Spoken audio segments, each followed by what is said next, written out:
شاید مالکن کو معلوم ہو۔ قاسم چلتے چلتے یکدم رک گیا۔ اسے اکبر سے جو کچھ پوچھنا تھا اس نے پوچھ لیا تھا۔ اب اسے اکبر کے ساتھ مزید گلیوں میں بھٹکنے کی ضرورت نہیں تھی۔ اس نے پیار بھرے انداز میں اکبر کو 2-3 اشرفیاں تھمائیں اور اس کے کندھے کو تھپ تھپاتا ہوا ایک جانب چل دیا۔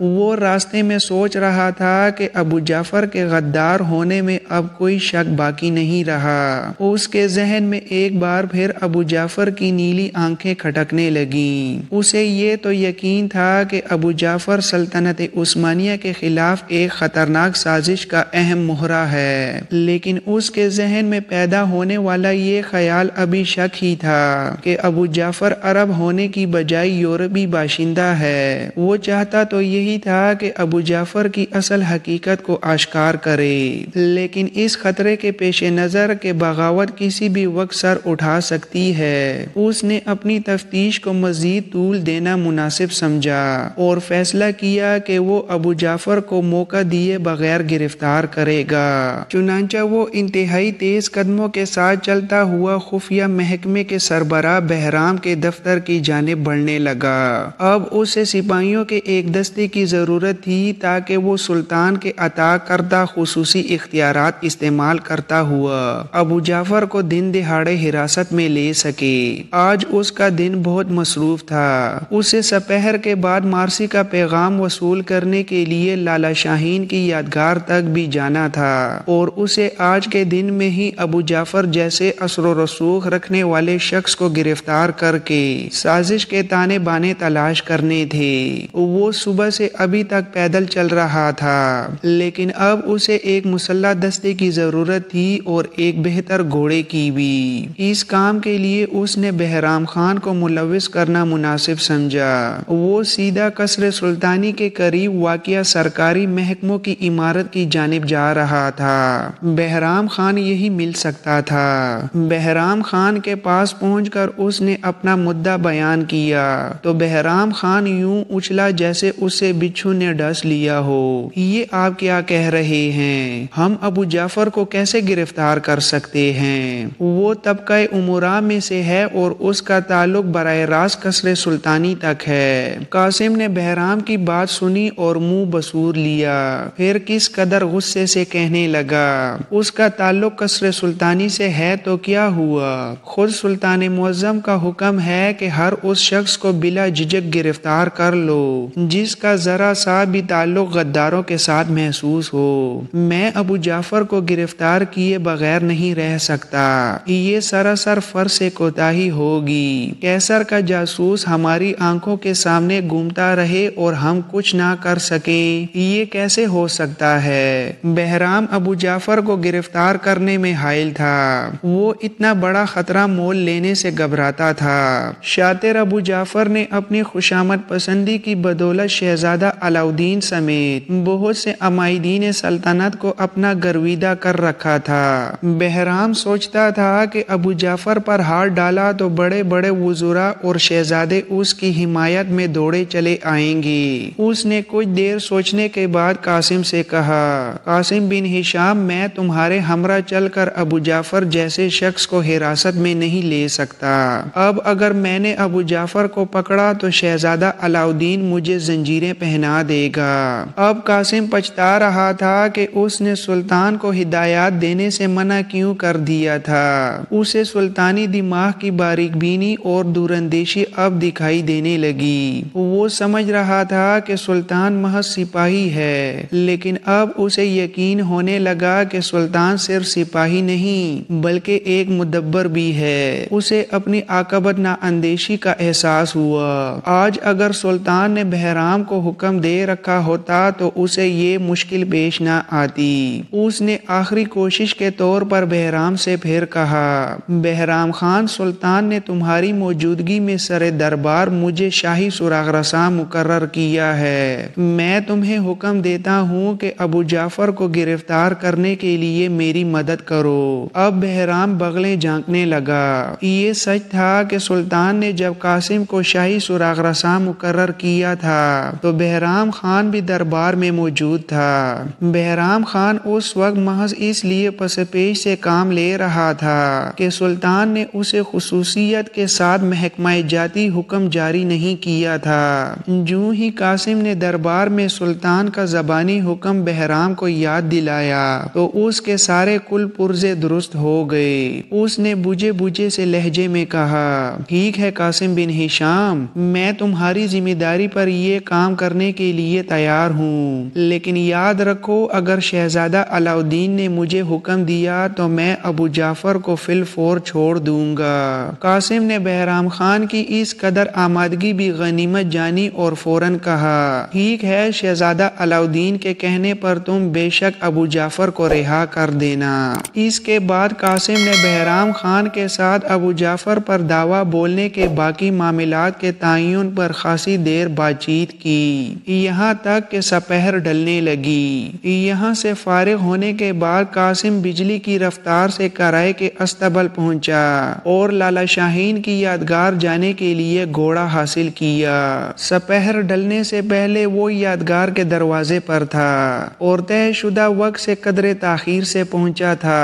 اسے توقع تھی کہ اکبر مارسی کا پیغام لے کر پہنچ چکا ہوگا۔ وہ دروازے میں داخل ہوا تو اس کی نظر اکبر پر پڑی جو ابنوس کے درختوں کے نزدیک ایک ٹوٹی ہوئی دیوار پر چڑھ کر بیٹھا تھا۔ اکبر کی نظریں دروازے پر ہی لگی تھیں۔ جو ہی قاسم یادگار میں داخل ہوا وہ کود کر نیچے اترا اور قاسم کی طرف بڑھنے لگا۔ اتنے میں قاسم کی نظریں جھاڑیوں کے عقب میں چھپی بگی پر پڑی تو وہ چونک اٹھا۔ اس کا مطلب تھا کہ مارسی خود یہاں آئی تھی۔ وہ مارسی کی جرأت پر حیران ہوا۔ آج کل مارتھا اور ابو جعفر اپنی سازش کے آخری مراحل میں تھے اور ابو جعفر آج ہی مارتھا کے گھر سے اٹھ کر گیا تھا۔ مارسی کو احتیاط کرنی چاہیے تھی۔ یقیناً مارتھا اور ابو جعفر کو مارسی پر شک تھا۔ یہ بھی ہو سکتا ہے کہ ابو جعفر کے خفیہ آدمی مارسی کی نگرانی کرتے ہوں۔ قاسم یہی باتیں سوچتا تیز تیز قدموں سے بارادری کی طرف بڑھنے لگا۔ اب اکبر بھی اس کے نزدیک آ پہنچا تھا۔ قاسم نے اکبر کو مسکرا کر دیکھا اور کہا، لگتا ہے تمہاری مالکن خود آئی ہے، بارادری میں ہے شاید۔ اکبر نے پرجوش انداز میں سر ہلایا اور قاسم سے ہاتھ ملانے کے بعد کہا، مالکن بارادری میں نہیں، وہ بگی میں بیٹھی ہیں، آپ بھی وہیں چلیے۔ آج ہمیں اپنے تعاقب کا خطرہ تھا اس لیے ہم مختلف راستوں سے چھپ چھپا کر آئے ہیں۔ قاسم مارسی کی دانشمندی پر حیران رہ گیا۔ گویا جو کچھ اس نے سوچا تھا مارسی کو بھی اس کا احساس تھا۔ مارسی کے ساتھ اپنے خیالات کی ہم آہنگی دیکھ کر قاسم کے دل میں انجانی سی خوشی کی لہر دوڑ گئی۔ وہ بگی کے قریب پہنچا اور بگی کا عقبی پردہ اٹھا کر اندر بیٹھی مارسی کو سلام کیا۔ مارسی نے مسکرا کر قاسم کے سلام کا جواب دیا اور اسے اندر بلا لیا۔ اکبر دوڑ کر دوبارہ ٹوٹی ہوئی دیوار پر جا چڑھا۔ اب وہ ایک ہوشیار چیتے کی طرح چاروں طرف دیکھ رہا تھا۔ مارسی اور قاسم بگی میں نصب لکڑی کی نشستوں پر آمنے سامنے بیٹھے تھے۔ یہ ایک 4x10 فٹ کا چھوٹا سا کمرہ تھا۔ مارسی اور قاسم ایک دوسرے کے اس قدر نزدیک تھے کہ ان کے گھٹنے ایک دوسرے کو چھو سکتے تھے۔ آج مارسی سادہ لباس میں تھی اور پہلے سے بھی زیادہ حسین دکھائی دے رہی تھی۔ اس کی بڑی بڑی آنکھوں میں تجسس کی رمق تھی۔ یکلخت اس کی سرسراتی زلف اس کے سر سے پھسل کر شانے پر آ گری۔ اس نے بائیں ہاتھ سے زلف کو سلجھایا اور مسکرا دی۔ قاسم کو یوں لگا جیسے کلیاں کھل اٹھی ہوں۔ ایک لمحے کے لیے تو اسے اپنی تمام ذمہ داریاں اور ضروریات بھول گئیں۔ وہ سوچنے لگا اس لڑکی کا حسن پہلے دن سے اس کے اعصاب پر سوار ہو جاتا ہے۔ اس نے سر کو جھٹکا اور چہرے پر سنجیدگی لاتے ہوئے کہا، آج ابو جعفر آپ کے گھر آیا تھا۔ مارسی قاسم کی بات سن کر شرارت سے مسکرا دی اور زور زور سے سر ہلاتے ہوئے کہنے لگی، آپ نے مجھے ابو جعفر کی جاسوسی کرنے کے لیے کہا، لیکن اس طرح مجھے آپ کی اصلیت معلوم ہو گئی۔ جناب شاہی سراغ رساں صاحب، قاسم پہلے تو کچھ نہ سمجھا لیکن پھر فوراً سمجھ گیا اور شرمندگی سے مسکرا دیا۔ اچھا چلو، اگر تمہیں پتہ چل گیا ہے تو تم یہ سمجھو کہ میں نے تمہیں سلطنت سلطنت کی طرف سے ایک نیک فریضہ سونپا ہے، اور اب یہ بتاؤ کہ ابو جعفر اور تمہاری ماں کے درمیان کیا باتیں ہوئیں۔ مارسی فوراً سنجیدہ ہو گئی اور کہنے لگی، مجھے آج حد سے زیادہ حیرت ہوئی جب یہ معلوم ہوا کہ میری ماں اور ابو جعفر قیصر قسطنطنیہ کے لیے کام کر رہے ہیں۔ میں سوچ بھی نہیں سکتی تھی کہ میری ماں اس قدر خطرناک سازش میں حصہ لے سکتی ہے۔ ہاں، وہ لوگ سازش کر رہے ہیں۔ کل ینیچری کا جو سالار قتل کیا گیا ہے، ابو جعفر کا یہ خیال ہے کہ وہ قتل شاہی سراغ رساں قاسم بن ہشام یعنی آپ نے کیا ہے۔ ینیچری کا سالار اسلم خان ابو جعفر کا آدمی تھا۔ ابو جعفر کو اس کی موت کا بہت افسوس ہوا۔ وہ آپ کو نقصان پہنچانے کی بات کر رہا تھا۔ جہاں تک میں اپنی ماں اور ابو جعفر کی باتیں سمجھی ہوں تو میرا یہ خیال ہے کہ وہ سلطان کی واپسی سے پہلے ادرنہ میں کوئی خطرناک کھیل کھیلنا چاہتے ہیں۔